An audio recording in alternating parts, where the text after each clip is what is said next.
আবগারি দুর্নীতি মামলায় কেজরিওয়ালকে ফের তলব করা হয়েছে। 21শে ডিসেম্বর দিল্লির মুখ্যমন্ত্রীকে ফের তলব করেছে এনফোর্সমেন্ট ডাইরেক্টরেট। ঠিক এই তলব হয়েছে জোটের যে বৈঠক ঠিক তার আগেই 21শে ডিসেম্বর তাকে তলব করা হয়েছে। দিল্লির মুখ্যমন্ত্রীকে ফের তলব করেছে ইডি আবগারি দুর্নীতি মামলায়।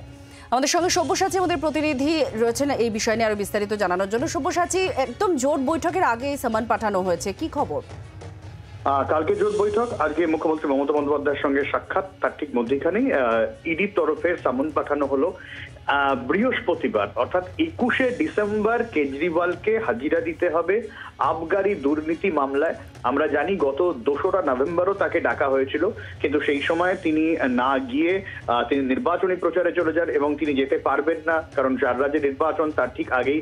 এবং এদিকে তিনি বেআইনি এবং রাজনৈতিক প্রতিহিংসামূলক এইরকম অভিযোগ তুলেছিলেন।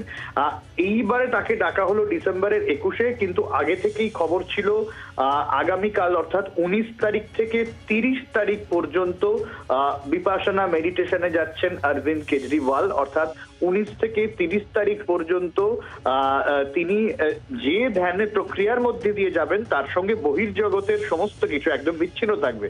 ফলে সেই জায়গায় দাঁড়িয়ে 21 তারিখ তিনি কিভাবে হাজির থাকবেন, অথবা তিনি হাজিরা দিতে পারবেন কিনা বা তিনি জানিয়ে দেন কিনা, এবং তা নিয়ে রাজনৈতিক চাপার উত্তরটা কোন দিকে যায় সেটাই এখন দেখার। আমরা জানি আবগারি দুর্নীতি মামলায় ইতিমধ্যেই মনীষ সিসোদিয়া এবং সঞ্জয় সিং তারা গ্রেপ্তার হয়েছেন, তারা ইতিমধ্যেই হাজতবাস করছেন। আর এটা নিয়ে সিবিআইও আগে তাকে জেরা করেছিল, সেখানে আম আদমি তরফ থেকে জানানো হয়েছিল যে কট্টর ইমানদার পার্টি আম আদমি পার্টি, এবং ইডির তরফে এই নিয়ে দ্বিতীয়বার তাকে ডাকা হলো। এইবার কেজরিওয়াল যান কিনা বা না গেলে কি কারণ দেখান সেদিকেই নজর রাজনৈতিক মহলের। বাংলার আওয়াজ, বাঙালির আবেগ, জি 24 ঘন্টা।